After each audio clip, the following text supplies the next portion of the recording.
चलो ठीक है, हम डाइजेस्टिव सिस्टम में part first, part second, part third और पार्ट 4 की बात कर चुके थे। आज जो हमारा पार्ट है वो कौन सा है? पार्ट 5 है। ठीक है, हाँ जी, गुड आफ्टरनून सभी को। अब आ जाओ टॉपिक पे।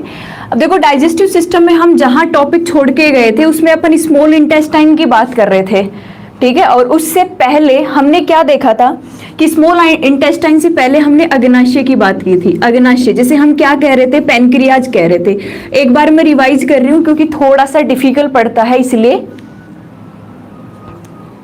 ठीक है, तो अग्नाशय या फिर पैनक्रियाज ग्रंथि किस तरीके से काम करती है, काम क्या होता है? तो सबसे फर्स्ट पॉइंट हमने लिखा था कि सेकंड लार्जेस्ट, अगर आपसे सवाल बन जाए कि सेकंड लार्जेस्ट जो ग्लैंड है यानी दूसरी सबसे बड़ी ग्रंथि हमारी बॉडी की कौन सी है, तो आंसर क्या आता है? अग्नाशय आता है। ठीक है, और उसके बाद में हमने यहाँ पे दूसरा पॉइंट क्या लिखा था कि सबसे बड़ी मिश्रित ग्रंथि, सबसे बड़ी मिश्रित ग्रंथि यानी कि मिक्स्ड ग्लैंड के नाम से किसको जाना जाता है? तो हम किसे कह रहे थे? अग्नाशय को कह रहे थे, पैनक्रियाज को कह रहे थे। अब देखो, इसके बाद में हमने देखा था कि मिश्रित का मतलब क्या है कि इसमें दो तरीके की ग्रंथियां प्रेजेंट होगी। एक तो कौन सी होगी? एक्सोक्राइन। कौन सी होगी? एक्सोक्राइन, जिसको हम क्या कह रहे थे? बहिस्रावी। ठीक है, हाँ आंसर दूंगी आपका मैं ओम सिंह जी जस्ट इसके बाद में। और इसके बाद में देखो, दूसरा जो पार्ट है वो कौन सा होता है? एंडोक्राइन। एंडोक्राइन का मीन्स क्या होता है? अंतःस्रावी। हम बात कर चुके हैं इस पे, फिर मैं रिवाइज कर रही हूँ। रिवाइज देखो, सबसे बड़ी मिश्रित ग्रंथि की बात करें तो अग्नाशय है। मिश्रित ग्रंथि क्यों कह रहे हैं? क्योंकि एकमात्र ऐसी ग्रंथि जो एक्सोक्राइन और एंडोक्राइन दोनों की तरह काम करती है। यानी एक्सोक्राइन भाग एंजाइम सिक्रेट करता है तो एंडोक्राइन भाग क्या सिक्रेट करता है? हार्मोन्स सिक्रेट करता है। तो ऐसी ग्रंथि जो एंजाइम बनाए वो एक्सोक्राइन, और ऐसी ग्रंथि जो हार्मोन्स बनाए उसे हम क्या कह देते हैं? एंडोक्राइन कह देते हैं। ठीक है, इस तरीके से अब हमने क्या देखा था कि इसका जो एक्सोक्राइन वाला पार्ट है, एक्सोक्राइन यानी कि बहिस्रावी वाला भाग है, ये क्या बनाता है? यहाँ पे अग्नाशय रस। किसका निर्माण करता है? अग्नाशय रस यानी कि पैनक्रियाटिक जूस का। इसकी पीएच की बात हमने कर ली थी कि इसकी पीएच आपको यहाँ तो देखने को मिलेगी 8.3 या फिर कितनी देखने को मिलेगी? 8.4। क्लियर है इतना? इसके बाद में देखो कि इस अग्नाशय रस में पड़ा हुआ है आपका, एक बार बस थोड़ा सा जल्दी से रिवाइज कर लेते हैं कौन कौन से एंजाइम इस अग्नाशय रस में पाए जाते हैं। ठीक है, तो सबसे पहला जो एंजाइम अग्नाशय रस में पाया जाता है उसकी बात की थी हमने, ट्रिप्सिन। कौन सा एंजाइम था? Trypsin enzyme. दूसरे एंजाइम की बात की थी तो दूसरा एंजाइम कौन सा था हमारा? Lipase enzyme, lipase. और तीसरा जो एंजाइम था उसे हम क्या कह रहे थे? एमाइलेज। क्या कह रहे थे? एमाइलेज कह रहे थे। अब सबसे पहले एंजाइम का काम मैं आपसे पूछती हूँ कि ट्रिप्सिन का काम क्या है? जल्दी से आंसर दो, जल्दी से आंसर देंगे। ट्रिप्सिन का काम क्या है? देखिए कौन जल्दी आंसर देता और सही देता है। आज चैप्टर हमें खत्म करना है तो थोड़ा जल्दी करो। बिना काम के कमेंट्स पे ध्यान मत दो प्लीज। पढ़ने आए हो प्लीज पढ़ो यहां पे।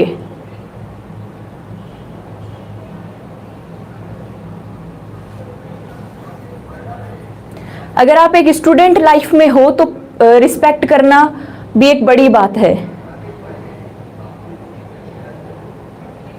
सोनू वर्मा जी, प्रोटीन को पेप्टोन्स में बदलेगा ट्रिप्सिन एंजाइम जी। उसके अलावा रमेश जी, प्रोटोकॉल्स पेप्टोन्स को अमाइनो एसिड में। अच्छा जी, restore of maths Om Singh ji, peptides को अमाइनो एसिड्स में ट्रांसफर। मैं समझ गई हूं आपकी बात को। प्रोटीन्स को पेप्टोन्स में बदलता है, प्रोटीन को अमाइनो एसिड में बदलता है। सतवीर जी सीधा नहीं बताना। हाँ ये बात सही है कि प्रोटीन को अमाइनो एसिड में बदलता है, लेकिन बीच वाली सिचुएशन भी आपको बतानी है। हाँ नरेश मीना जी आंसर बताओ। वैभव सिंह जी, प्रोटोन।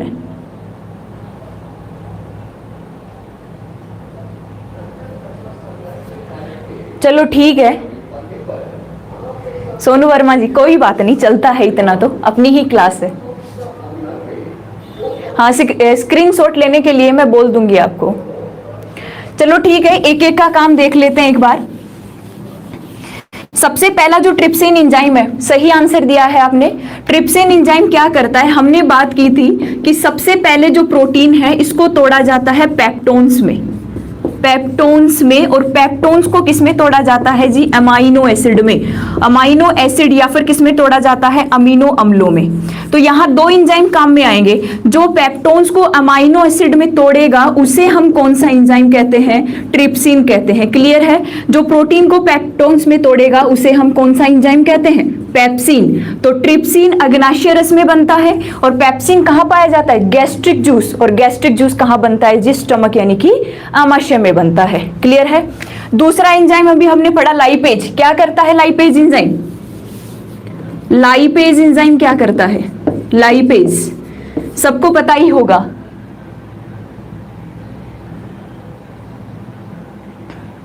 ठीक है, लाइपेज एंजाइम क्या करता है, जो फैट है, या फिर आप उसे क्या बोल सकते हैं, लिपिड बोल सकते हैं, यानी कि जो वसा है, इस वसा को किसमें तोड़ता है, जो फैटी एसिड में तोड़ा गया है पहले, फैटी एसिड, और ये फैटी एसिड में कहा तोड़ा गया है, लिपिड को या फिर वसा को वश्य अम्लों में कौन तोड़ता है, बाइल जूस, पित्तरस। हमने कहाँ बात की थी, लीवर में, यकृत में बात की थी।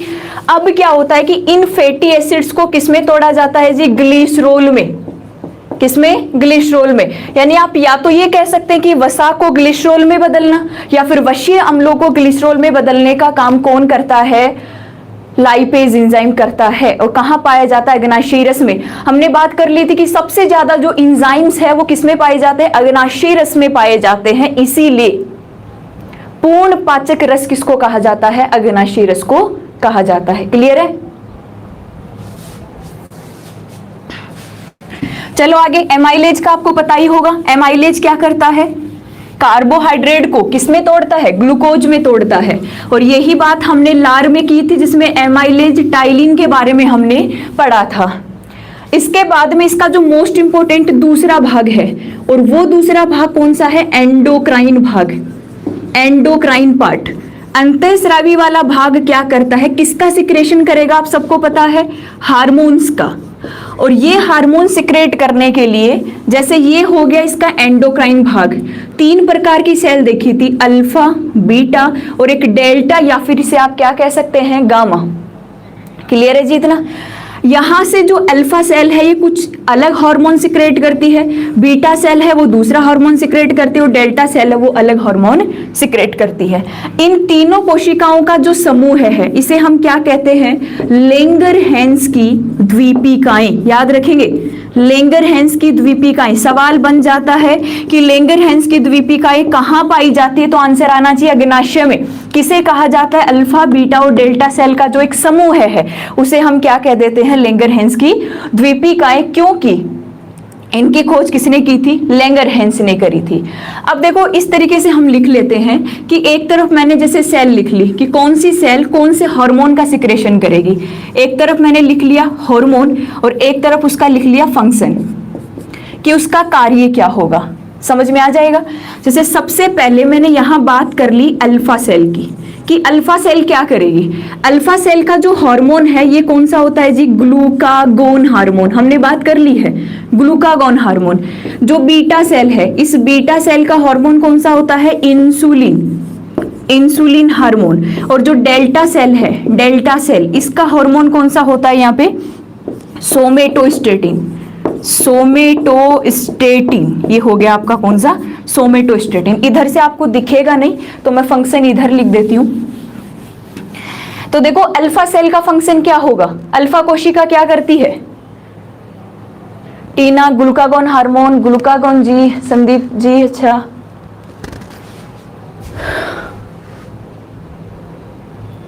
चलो।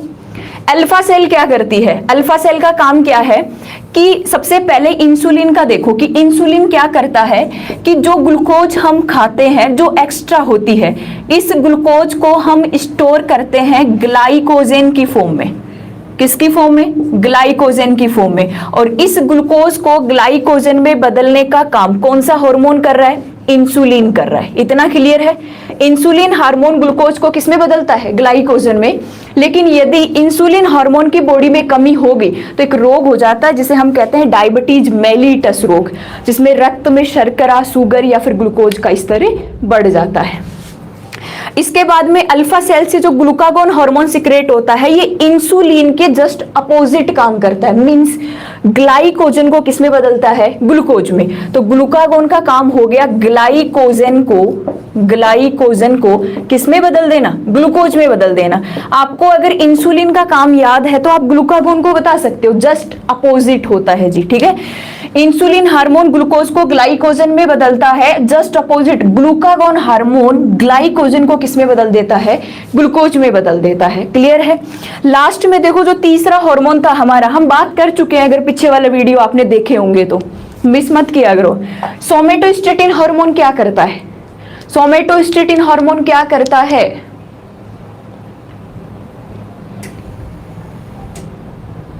जी सोमेटोस्टेटिन हार्मोन क्या करता है, जल्दी बताएंगे।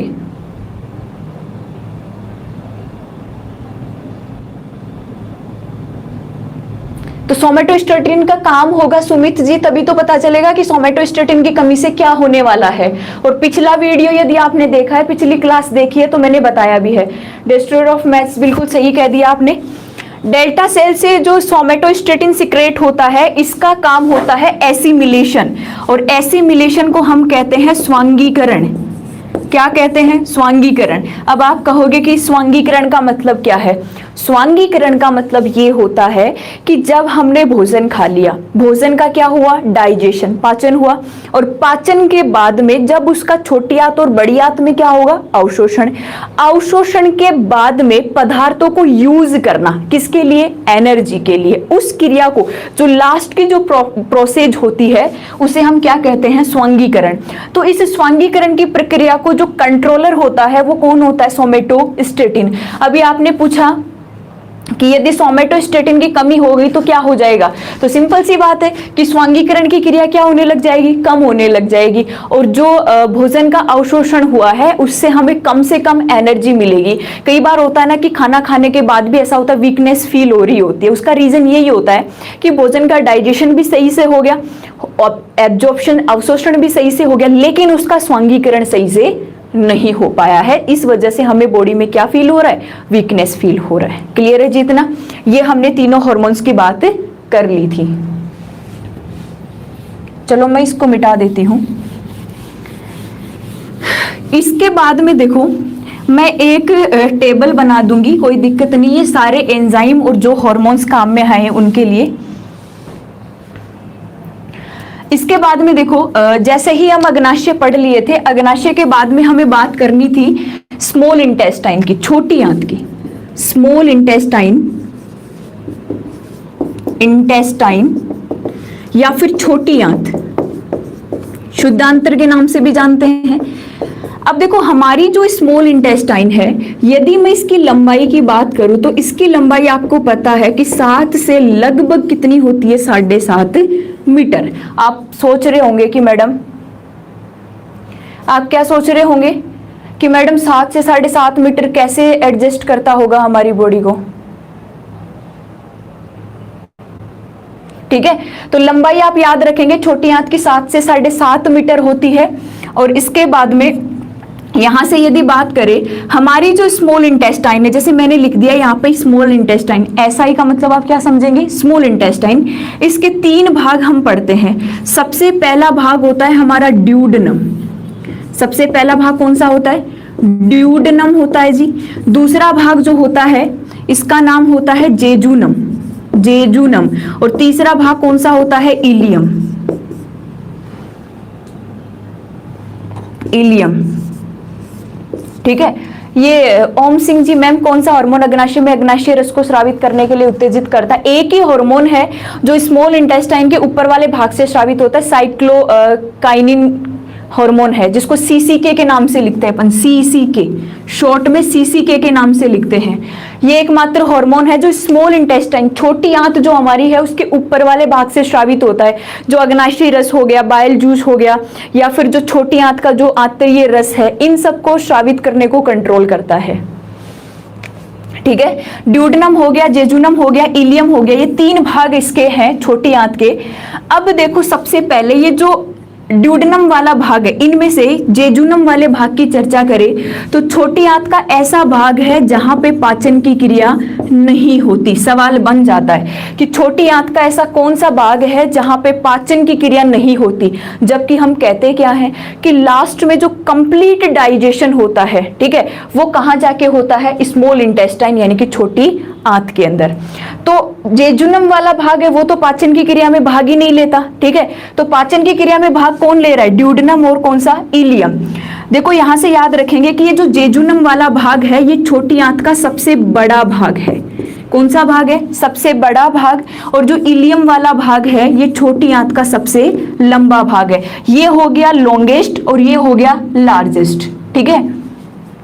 इलियम छोटी आंत का तीसरा नंबर का जो भाग है, लास्ट वाला वो पार्ट है जहां से आके बड़ी आंत वाला जो सिक्कम वाला भाग है वो जुड़ता है। डायग्राम से बता दूंगी अभी।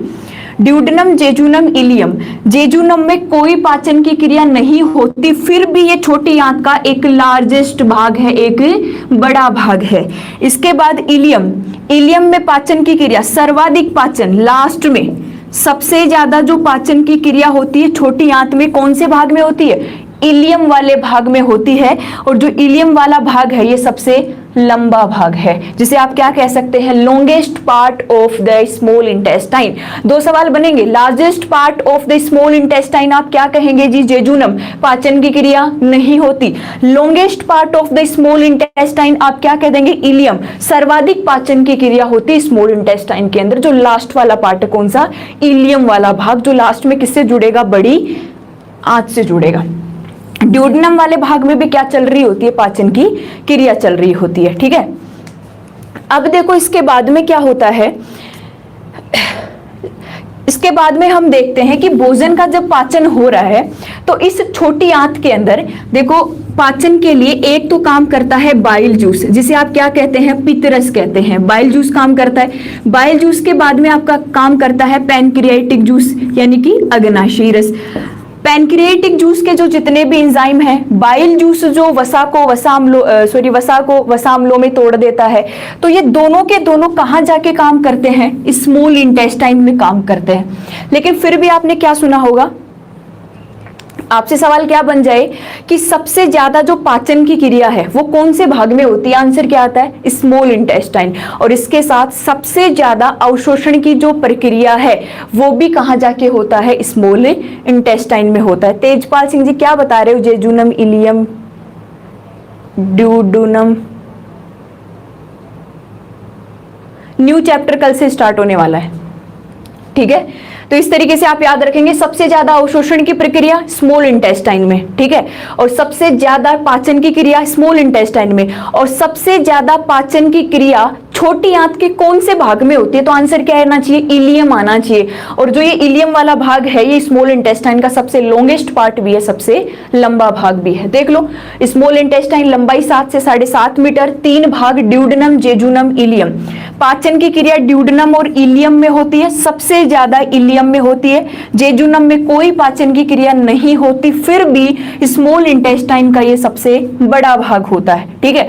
और स्मॉल इंटेस्टाइन में जो आंतरीय रस में जो एंजाइम काम कर रहे होते हैं उसमें कुछ मात्रा में बाइल जूस होता है, और इसके साथ हमारा जो अग्नाशयी रस है, पैनक्रियाटिक जूस है, उसके एंजाइम भी क्या करते हैं, काम करते हैं। क्या हो गया, अरे शिव नारायण जी रेक्टम बताओ, बड़ी आंत की बात आएगी तब बताएंगे ना।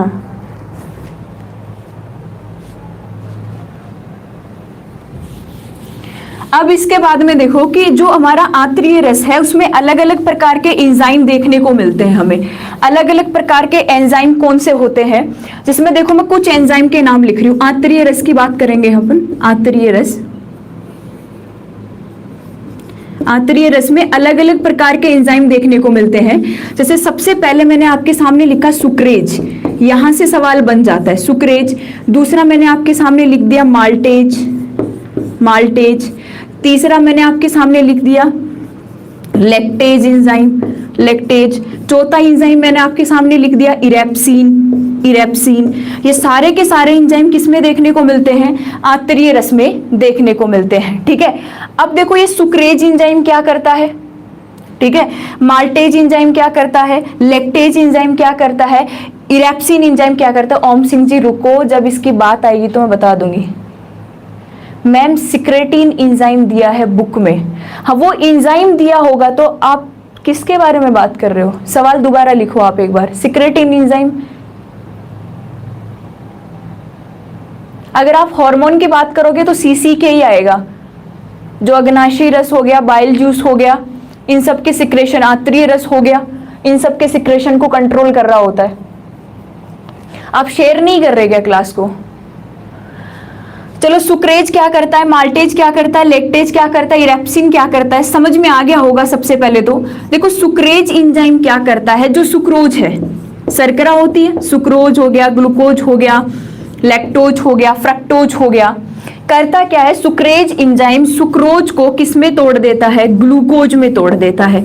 तो सीधा सवाल आपके सामने यही बन सकता है कि सुक्रोज को ग्लूकोज में बदलने वाला एंजाइम होता है सुक्रेज। कहां पाया जाता है? आंतरीय रस में पाया जाता है। माल्टेज एंजाइम क्या करता है? इसकी बात हम लार वाले भाग में भी कर चुके हैं। माल्टेज एंजाइम क्या करता है कि जो माल्टोज है, जो माल्टोज है, इस माल्टोज को किस में बदल देता है?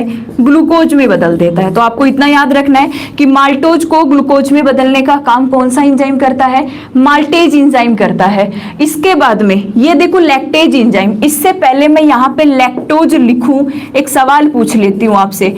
मुझे दो सवाल बताने हैं। सबसे पहला सवाल बताओ, दूध की प्रोटीन कौन सी होती है? Milk protein. पहला सवाल जल्दी से बताएंगे, दूध की प्रोटीन कौन सी होती है। और दूसरा सवाल बताएंगे कि दूध की शर्करा कौन सी होती है? शुगर। आपको बताना है protein of milk and sugar of milk. जल्दी से बताओ, बताओ जल्दी बताओ, मैं चेक कर रही हूं। ओम सिंह जी केसिन,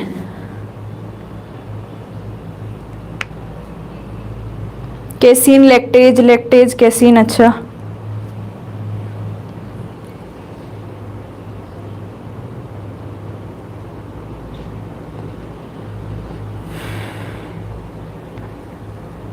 चलो ठीक है, अच्छी बात है। पता है दूध की जो प्रोटीन है उसका नाम हमने देखा था, वो प्रोटीन कौन सी होती है जी? केसिन प्रोटीन, जिसके कारण दूध का कलर हमें व्हाइट दिखाई देता है। उसके बाद में दूध की जो शर्करा है, इसकी बात की थी, और दूध की शर्करा कौन सी होती है? लैक्टोज शर्करा। आप याद रखेंगे दूध की शर्करा का नाम क्या होता है? लैक्टोज, या फिर लैक्टेज के नाम से भी इसको, लैक्टेज इसका एंजाइम है और लैक्टोज इसकी क्या है? शर्करा है। इस लैक्टोज को किसमें तोड़ता है? यहाँ पे या तो ग्लूकोज बन सकती है, या फिर इसके साथ में एक और बन सकती है, वो कौन सी हो सकती है? फ्रक्टोज। और इस फ्रक्टोज से सवाल क्या बनता है? फ्रक्टोज का नाम सबने सुना होगा, फ्रक्टोज का नाम। गन्ने की शर्करा तो कौन सी होती है जी? सुक्रोज। गन्ने की शर्करा कौन सी होती है? सुक्रोज। और फ्रक्टोज से सवाल क्या बनेगा कि प्राकृतिक रूप से सबसे मीठी शर्करा कौन सी होती है? नेचुरली सबसे जो स्वीट शुगर है, सबसे मीठी जो शर्करा है, वो कौन सी होती है? यहाँ पे फ्रक्टोज, प्राकृतिक रूप से। और कृत्रिम रूप से पूछ लिया जाए तो, कृत्रिम रूप से सबसे मीठी शर्करा जो आज तक बनी है, प्राकृतिक रूप से सबसे मीठी शर्करा होती है फ्रक्टोज। शहद में देखने को मिलेगी आपको, शहद में जो शर्करा पाई जाती है वो कौन सी होती है? फ्रक्टोज होती है। और गन्ने के अंदर जो शर्करा पाई जाती है वो कौन सी होती है? सुक्रोज होती है। इसके अलावा जो अंगूर है उसमें भी क्या पाई जाती है? फ्रक्टोज पाई जाती है। सैकेरिन। ओम सिंह जी बिल्कुल सही आंसर है। मैंने यहाँ पे आपसे सवाल क्या किया कि कृत्रिम रूप से जो सबसे मीठी शर्करा बनी है वो कौन सी होती है? तो आपका आंसर क्या आना चाहिए? सैकेरिन। मैं लिख रही हूं, कृत्रिम रूप से सबसे मीठी शर्करा, लिख लेना आप भी। कृत्रिम रूप से सबसे मीठी शर्करा, कृत्रिम रूप से सबसे मीठी शर्करा, जो मीठी शुगर है, उसका नाम आप क्या रखेंगे? सैकेरिन। और सैकेरिन के बाद में यदि आपको देखने को मिलेगा तो उसका नाम होगा एस्पार्टेम। तो ये दोनों नाम आप याद रख लेना, सैकेरिन और दूसरी कौन सी है? एस्पार्टेम। सैकेरिन और एस्पार्टेम। तो लैक्टेज एंजाइम लैक्टोज को किस में बदल देता है? ग्लैक्टोज के अंदर। ठीक है। अब इसके बाद में एक एंजाइम और रह गया 4th नंबर पे हमारा, जिसे हम कहते हैं इरेप्सिन। ये इरेप्सिन एंजाइम क्या करता है, तो ये एंजाइम स्टार्च पे ही काम करता है, स्टार्च। और स्टार्च को ये किस में बदल रहा होता है, ग्लूकोज में बदल रहा होता है, ग्लूकोज में। स्टार्च को किस में बदल रहा होता है, ग्लूकोज में बदल रहा होता है। तो ये चीज भी आप क्लियर कर लेना। देखो 4 एंजाइम पढ़े। सबसे पहला सुक्रेज एंजाइम, सुक्रोज को ग्लूकोज में, माल्टेज माल्टोज को ग्लूकोज में। इसके बाद में हमने पढ़ा लैक्टेज, लैक्टोज दुग्ध शर्करा को किसमें बदल रहा है, ग्लैक्टोज या फिर फ्रक्टोज में। सबसे मीठी शर्करा प्राकृतिक रूप से फ्रक्टोज, सबसे मीठी शर्करा कृत्रिम रूप से सैकेरिन, या फिर आप दूसरा नाम आप कौन सा देखने को मिल सकता है दूसरे नंबर पे, एस्पार्टेम भी मिल सकता है। इसके बाद में इरेप्सिन क्या कर रहा है, स्टार्च को किसमें बदल रहा है, ग्लूकोज में बदल रहा है। तो ये हम किसकी बात कर रहे हैं, स्मॉल इंटेस्टाइन में जो आंतरीय रस में अग्नाशय रस और बाइल जूस के अलावा जो एंजाइम काम करते हैं, ये सारे के सारे एंजाइम जो जितना भोजन बच गया है, कार्बोहाइड्रेट प्रोटीन और लिपिड, इन सब का पाचन कर देते हैं लास्ट में। और जब इनका पाचन हो जाता है उसके बाद में यहीं पे छोटी आंत के अंदर जो आवश्यक पदार्थ है, मिनरल्स है, उनका क्या हो जाता है, अवशोषण हो जाता है। ठीक है। और इसके बाद में क्या है कि जैसे ही छोटी आंत में इनका अवशोषण होता है, लास्ट के अंदर जो अब उत्सर्जी पदार्थ बनने वाला है वो किसमें चला जाता है, लार्ज इंटेस्टाइन यानी कि बड़ी आंत में। देखो जैसे यहां से हमारी छोटी आंत स्टार्ट हुई, ठीक है, ये हो गया इसका ड्यूडेनम वाला भाग, जेजुनम और इलियम। लास्ट वाले भाग से हमारी क्या जुड़ जाती है, लार्ज इंटेस्टाइन, या फिर आप क्या कह सकते हैं, बड़ी आंत। तो अब हम यहां बात करेंगे लार्ज इंटेस्टाइन, बड़ी आंत की। बड़ी आंत क्या करती है, देखो सबसे पहले तो अगर बड़ी आंत की लंबाई की बात करें तो लगभग 2.5 मीटर इसकी लंबाई होती है। नाम ही इसका बड़ी है, बड़ी आंत इसका नाम ही है, लेकिन इसकी जो लंबाई है वो कितनी होती है, 2.5 मीटर। छोटी आंत की कितनी थी, 7 to 7.5 मीटर।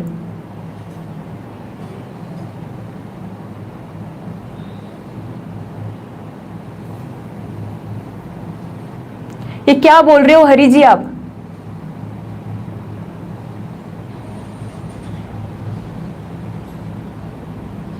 थोड़ा ध्यान से।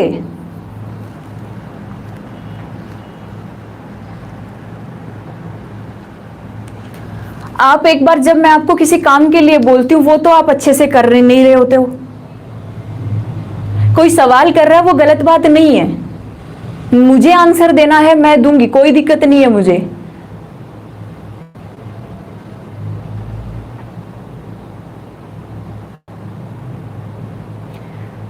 आपको कहा जाता है कि आप ध्यान से एक बार शेयर कर दिया करो, लाइक कर दिया करो, या फिर प्लीज गलत कमेंट्स तो बहुत ही कम करने होते हैं आपको, क्योंकि टीचर जब पढ़ा रहा होता है तो उसका माइंड इधर कंसंट्रेट होता है। तो थोड़ा ध्यान से,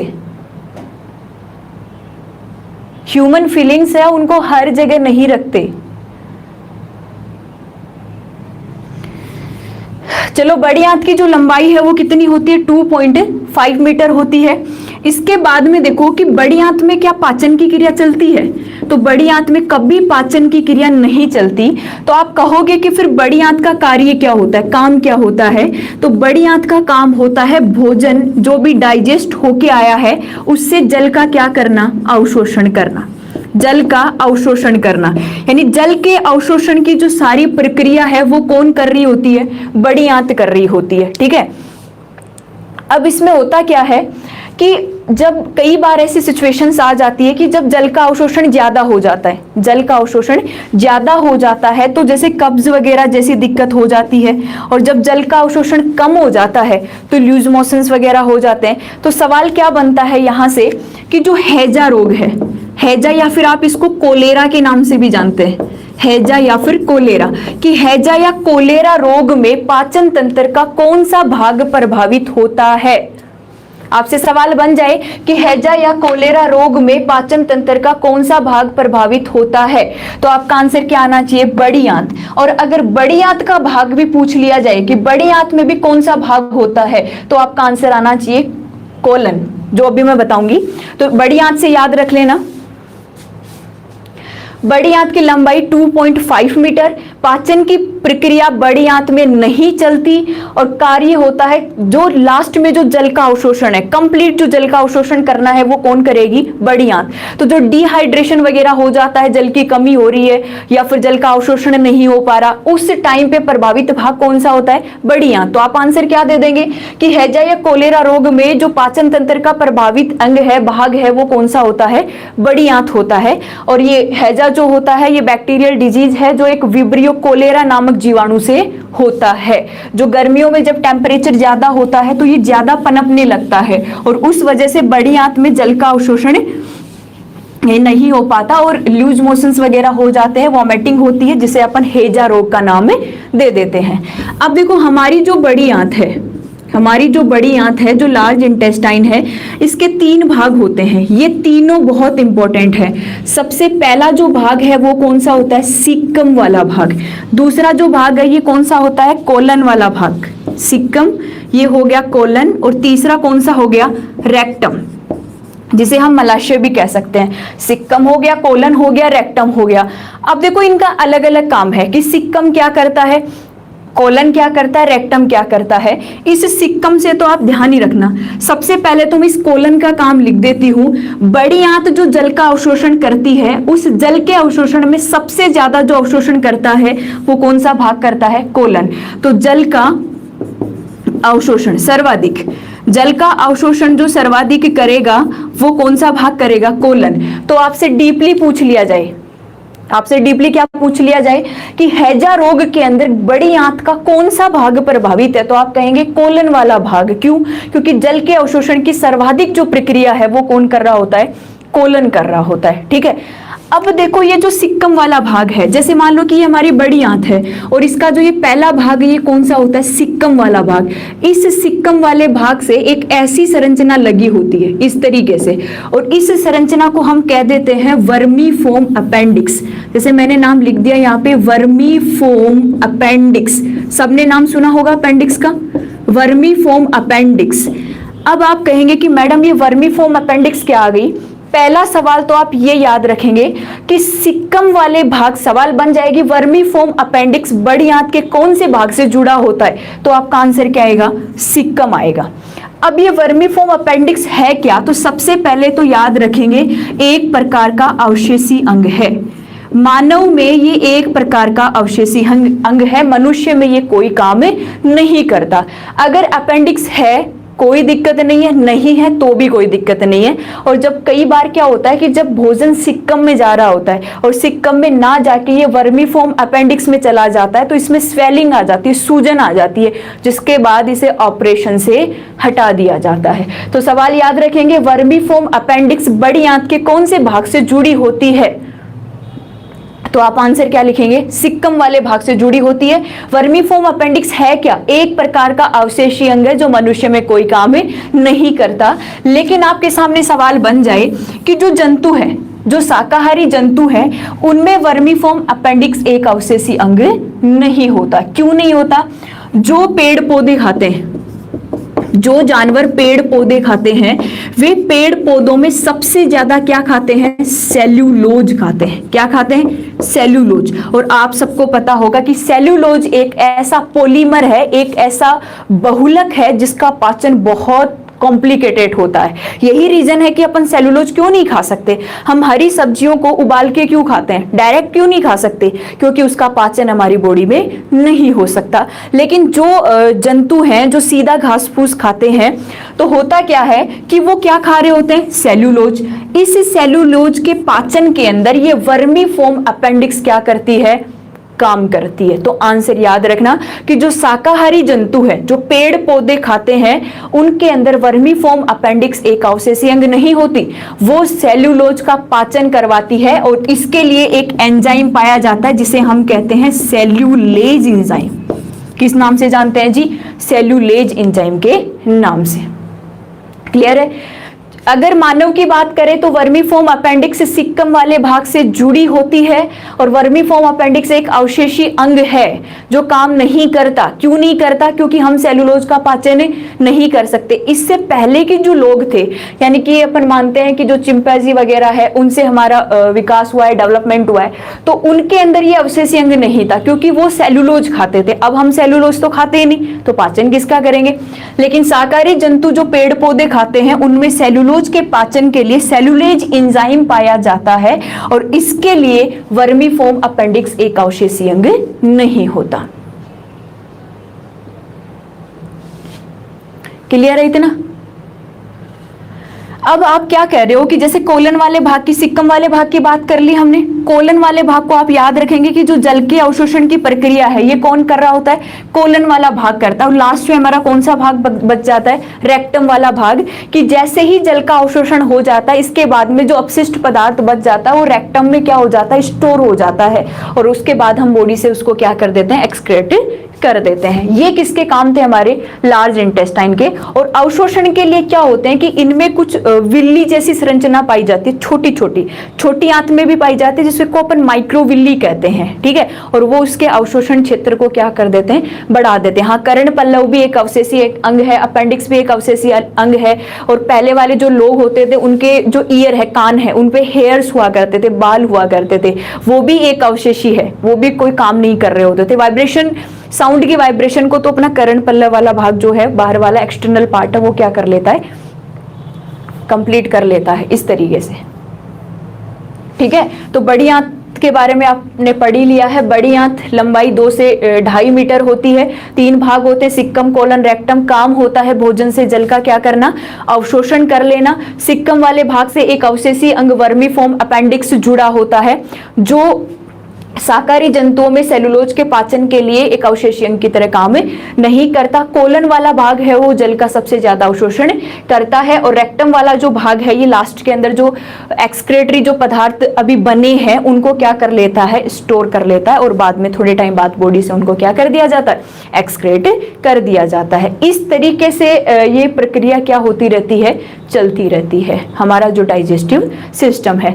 अब मैं एक बार आपके सामने करूंगी क्या? एंजाइम लिखूंगी, क्योंकि मोस्ट इंपोर्टेंट सवाल क्या बनता है? एंजाइम से बनता है। तो एंजाइम पाए कहां जाते हैं और इनके काम क्या होते हैं? लास्ट में जब मैं टेबल बना दूं तो आप एक स्क्रीनशॉट ले लेना। क्लियर है? इसको मैं मिटा रही हूं।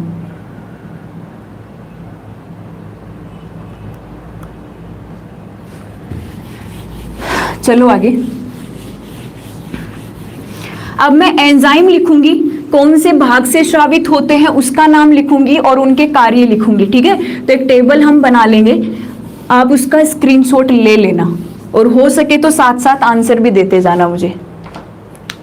एक तरफ हम लिख देते हैं एंजाइम्स, एंजाइम, और एक तरफ हम लिख देते हैं स्रावित भाग, जिस भाग से स्रावित होते हैं या स्रावित करने वाला भाग आप लिख लेना। एक तरफ हम लिख देते हैं उसके कार्य कि उनके फंक्शन क्या है। पूरा चैप्टर रिवाइज हो जाएगा।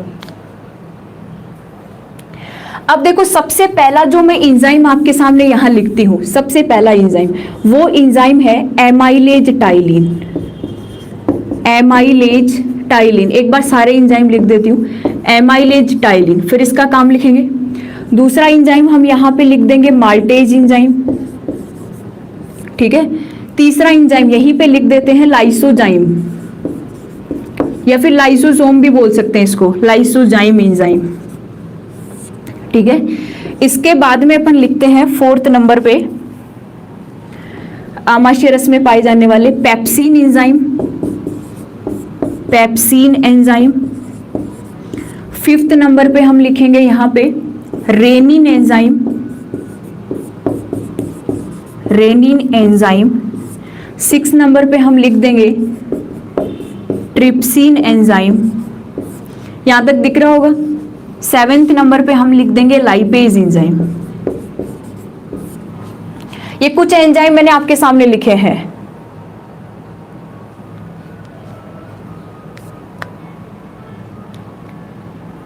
आप शेयर नहीं कर रहे क्या क्लास को? कितनी बार बोलूंगी यार, इतना तो आपको याद रखना है ना। चलो स्रावित भाग की बात करेंगे। एमाइलेज, माल्टेज और लाइसोजाइम, ये तीनों एंजाइम किससे में पाए जाते हैं? लार में। और लार कहाँ बनती है जी? माउथ में। मैंने लिख दिया है मुख में। और पाए किस में जाते हैं? लार में। पेप्सिन और रेनिन ये किस में बनते हैं? हमारे गैस्ट्रिक जूस में, जठर रस में पाए जाते हैं। और जठर रस कहाँ बनता है? स्टमक, आमाशय में बनता है। इसके बाद में ट्रिप्सिन और लाइपेज की बात करें तो ये पाए जाते हैं अग्नाशयी रस में, अग्नाशयी रस में। अब यहाँ पे आप कहीं पितरस मत ले आना, पितरस में कोई एंजाइम नहीं पाया जाता। अब देखो कार्य की बात करें, सबसे पहला जो एंजाइम है उसका कार्य क्या है? तो ये कार्बोहाइड्रेट को मैं सी से लिख रही हूँ, कार्बोहाइड्रेट को मैं सी से लिख दूंगी, ठीक है। मैं लिखूंगी कार्बोहाइड्रेट को सी से, प्रोटीन को पी से और लिपिड को एल से, समझ जाना। ये कार्बोहाइड्रेट को किस में बदल देता है? ग्लूकोज में बदल देता है। कार्बोहाइड्रेट की छोटी इकाई ग्लूकोज में बदल देता है। दूसरा एंजाइम माल्टेज क्या करता है? यहाँ पे माल्टोज को किस में बदल देता है? ग्लूकोज में बदल देता है। माल्टोज को किस में बदल देता है? ग्लूकोज में बदल देता है। लाइसोजाइम एंजाइम, अब दिमाग खिसक गया होगा कि लाइसोजाइम एंजाइम क्या करता है, पहले समझ लो। लाइसोजाइम एंजाइम लार में भी पाया जाता है, पसीने में भी पाया जाता है और आंसुओं में भी पाया जाता है। करता क्या है ये? जो छोटे छोटे माइक्रो ऑर्गेनिज्म, छोटे छोटे जो सूक्ष्म जीव हैं जो हमारे लिए हानिकारक हैं, उनको ये क्या कर देता है? नष्ट कर देता है। हो सकता है बाहर से बैक्टीरिया चले गए हो, वायरस चले गए हो सकता है कुछ प्रोटोजोआ चले गए हो, या कुछ वर्म जो कीड़े वगैरह है वो चले गए हो, तो उन सबको नष्ट करने का जो काम है वो कौन कर रहा होता है? लाइसोजाइम। तो लाइसोजाइम का यहाँ पे काम हो गया सूक्ष्म जीवों को नष्ट करना, भोजन के साथ आने वाले सूक्ष्म जीवों को नष्ट करना। इसके बाद में देखो चौथे नंबर का जो एंजाइम है ये कौन सा है हमारा? पेप्सिन। कि पेप्सिन करता क्या है? पेप्सिन क्या करेगा? यहाँ पे प्रोटीन को किस में बदल देता है? पेप्टोन्स में बदल देता है, पेप्टोन्स में बदल देता है। रेनिन एंजाइम क्या करता है? इस तरीके से लिख रही हूं पांचवें नंबर पे, ये दूध प्रोटीन कौन सी होती है? केसीन। दूध प्रोटीन केसीन को किस में बदल देता है? पेरा केसीन में बदल देता है। दूध प्रोटीन केसीन को पेरा केसीन में बदल देता है। इसके बाद छठवें नंबर पे ट्रिप्सिन क्या करता है? प्रोटीन को या फिर पेप्टोन्स को, प्रोटीन को या फिर पेप्टोन्स को किस में बदल देता है? अमाइनो एसिड्स में, अमाइनो एसिड या फिर अमीनो अम्लों में। और लाइपेज लास्ट में क्या करता है कि जो फैट है, जो लिपिड है, इसको किस में बदल देता है? ग्लिसरॉल में बदल देता है। ये सबके काम एक साथ हो गए। एमाइलेज कार्बोहाइड्रेट को ग्लूकोज में, माल्टेज क्या करता है? माल्टोज को ग्लूकोज में। लाइसोजाइम पसीना, आंसू, लार तीनों में पाया जाता है, सूक्ष्म जीवों को नष्ट करता है। पेप्सिन क्या करता है? प्रोटीन को पेप्टोन्स में तोड़ता है। रेनिन क्या करता है? दूध प्रोटीन केसीन को पैरा केसीन में बदल देता है। ट्रिप्सिन क्या करेगा? प्रोटीन को एमाइनो एसिड में बदलेगा। लाइपेज क्या करेगा? फैट को ग्लिसरॉल में बदल देगा। जल्दी से स्क्रीनशॉट ले लो, आगे की बात करें, जल्दी से ले लो।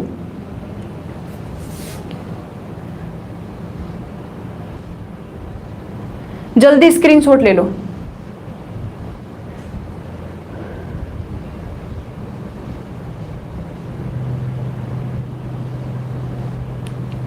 डेंटाइन दांत का एक पार्ट है, टिथ, पार्ट ऑफ टिथ को अपन डेंटाइन कहते हैं। ले लिया? चलो ठीक है, मिटा रही हूं मैं इसको। अब देखो इसी क्रम में कुछ एंजाइम और बच गए हैं हमारे, जो आंतरीय रस में उपस्थित हैं। उसमें पाए जाने वाले की बात अभी हमने कर ली है, लेकिन फिर भी मैं लिख देती हूं। जैसे सबसे पहला है सुक्रेज एंजाइम, दूसरा माल्टेज को लिख ही लो साथ, माल्टेज हो गया फर्स्ट, सेकंड, थर्ड हो गया आपका यहाँ पे लैक्टेज एंजाइम, लैक्टेज। फोर्थ हो गया इरेप्सिन, इरेप्सिन एंजाइम। ये क्या करता है? तीन जितने भी ये एंजाइम है ये यहाँ आंतरीय रस में देखने को मिलेंगे। आंतरीय रस फर्स्ट सुक्रेज क्या करेगा? सुक्रोज को ग्लूकोज में बदलेगा। सुक्रोज को ग्लूकोज में बदलेगा, यहां ग्लूकोज ही आएगा। दूसरा माल्टेज, माल्टोज को किस में बदलेगा, ग्लूकोज में बदलेगा, ठीक है। नेक्स्ट थर्ड लैक्टेज क्या करेगा, लैक्टोज दुग्ध शर्करा, मिल्क शुगर, लैक्टोज को किस में बदलेगा, ग्लैक्टोज में, या फिर फ्रैक्टोज भी आ सकती है। चौथा इरेप्सिन, ये स्टार्च को किस में बदलता है, ग्लूकोज में बदलता है जी। ये एंजाइम्स अब तक हमने पढ़े हैं हमारे डाइजेस्टिव सिस्टम में।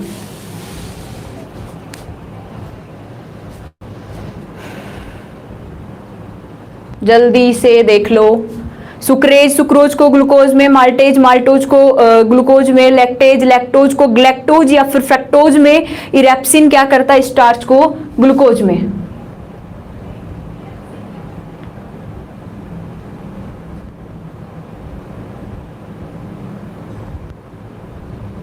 ले लो स्क्रीनशॉट जो भी लेना है।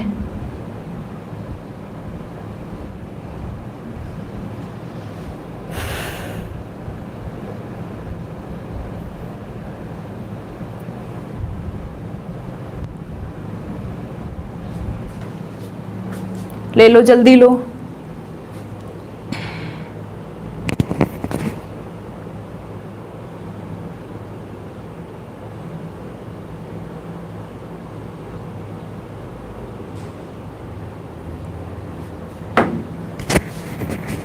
नोट्स बना लिए, बहुत अच्छी बात है। देखो आप जितने ज्यादा लाइव आओगे क्लास के अंदर उतना ही अच्छा पढ़ने को मिलेगा। इसीलिए आपके जो जितने भी दोस्त हैं जो किसी भी कंपटीशन की तैयारी कर रहे हैं तो आप उनको एक बार शेयर कर दिया करो जरूर से, याद से। अच्छा विवेक सिंह जी, हर जगह ही पड़ रही है, गर्मी तो बहुत ज्यादा हो रखी है।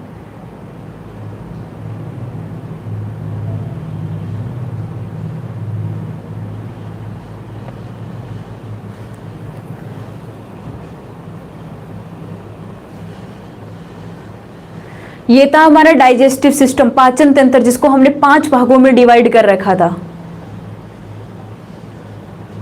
जिसमें हमने एलिमेंट्री कैनाल के साथ साथ उनकी क्या पढ़ ली, ग्लैंड्स भी पढ़ ली, ग्रंथियां भी पढ़ ली। चलो मैं सवाल करती हूँ आपसे, ठीक है, जल्दी पूछो। कल हम नया चैप्टर लेंगे, पढ़ के आना, रेस्पिरेटरी सिस्टम, श्वसन तंत्र की बात करेंगे। अच्छा चैप्टर है, पढ़ के आओगे सारे। रेस्पिरेटरी सिस्टम, श्वसन तंत्र पढ़ के आओगे सारे।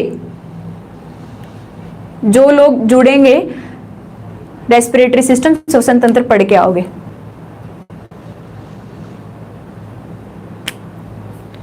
यहां पे सिक्रेटिन आएगा, ओम सिंह जी, यहां पे एंजाइम की बात करेगा तो सिक्रेटिन आएगा। चलो सवाल है, डायबिटीज, डायबिटीज इंसिपिडस, अभी पता चल जाएगा किसने नोट्स बनाए और किसने नहीं बनाए। डायबिटीज इंसिपिडस रोग का कारण है। डायबिटीज इंसिपिडस रोग का कारण है। ऑप्शन दे रही हूं हेल्प के लिए। पहला ऑप्शन इंसुलिन हार्मोन की अधिकता, इंसुलिन हार्मोन की अधिकता, इंसुलिन हार्मोन की अधिकता। दूसरा है इंसुलिन हार्मोन की कमी, इंसुलिन हार्मोन की कमी। तीसरा ऑप्शन है एडीएच या वैसोप्रेसिन, एडीएच या वैसोप्रेसिन हार्मोन की कमी। और यहीं पे चौथा ऑप्शन है एडीएच या वैसोप्रेसिन हार्मोन की अधिकता। जल्दी बताएंगे answer, first second third fourth में से दे दो। B is correct, insulin hormone की कमी से डायबिटीज इंसिपिडस रोग होता है। देखते हैं कितने लोगों ने पढ़ा है क्लास में। Destroyer of maths, ADH hormone की कमी। अच्छा, एडीएच हार्मोन की कमी, जी कमी। Ankit Kumar Prajapati, B answer. Ramesh Yogi ji 2 number, Nilesh Vivek Singh 2, 2, 3, 2, 2, हाँ सही है, 2 भी आ जाएगा और 3 भी आ जाएगा। ओम सिंह जी एडीएच हार्मोन की कमी, परवीन सिंह राठौर 2 नंबर, रमेश योगी जी 2, सीमा जी 3, कायम सिंह कुमार, परवीन,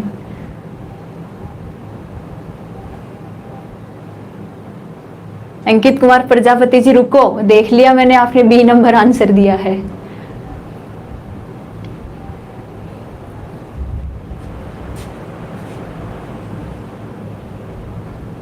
ऑप्शन मत दो, अब ऐसे भी ऑप्शन दो।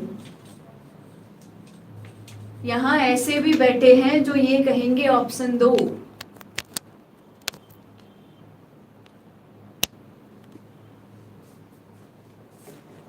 सबको आंसर देना है जितने भी लोग जुड़े हुए हैं। नरेश जी आपका फाउंडेशन बैच कब चलता है? इसके लिए आपको कोर्स परचेज करना पड़ेगा श्रीराम EDU ऐप से, प्ले स्टोर से डाउनलोड कर लेना।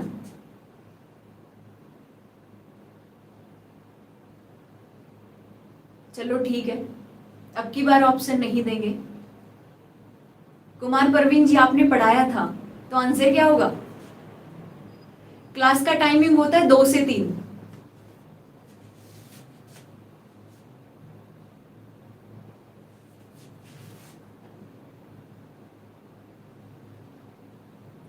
हो सकता है साउंड में थोड़ी प्रॉब्लम आए, एडजस्ट कर लो यार।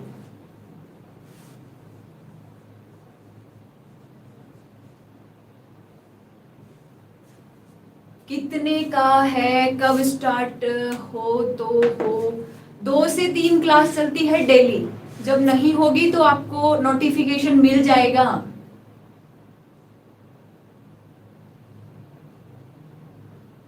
चलो ठीक है, बहुत से ने सही आंसर दिया है। यहाँ पे जिनका आंसर सही है वो अपने आप को एक प्राउड फील करना, ठीक है। यहाँ पे जो आंसर है वो आएगा 3rd नंबर का। एडीएच या वैसोप्रेसिन हार्मोन की क्या हो जाती है? कमी हो जाती है। थोड़ा डिस्क्राइब कर देती हूँ इसको, जिनको पता नहीं है कि ये होता क्या है।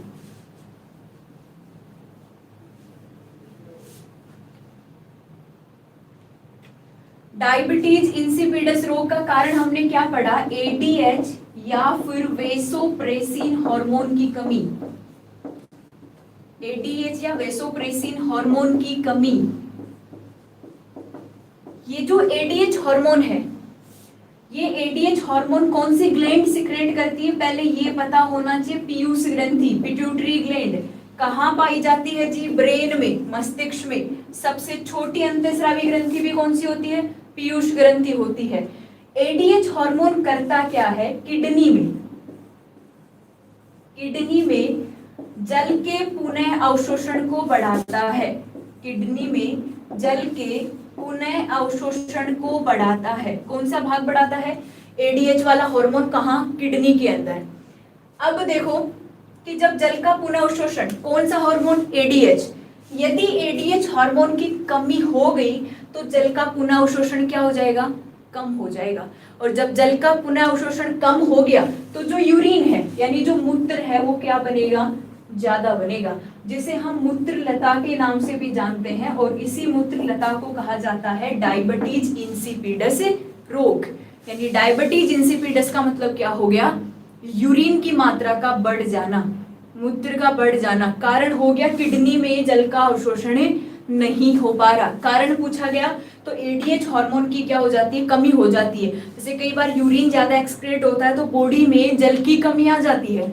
तो होता क्या है कि डॉक्टर क्या करता है? जैसे आप डॉक्टर के पास गए तो डॉक्टर आपको जो टैबलेट्स देता है वो ऐसी देता है जो एडीएच हार्मोन के बनने को प्रेरित करे। और जब एडीएच हार्मोन बनने लग जाता है तो धीरे धीरे जल का पुनः अवशोषण बढ़ने लगता है और यूरिन क्या हो जाता है? कम हो जाता है।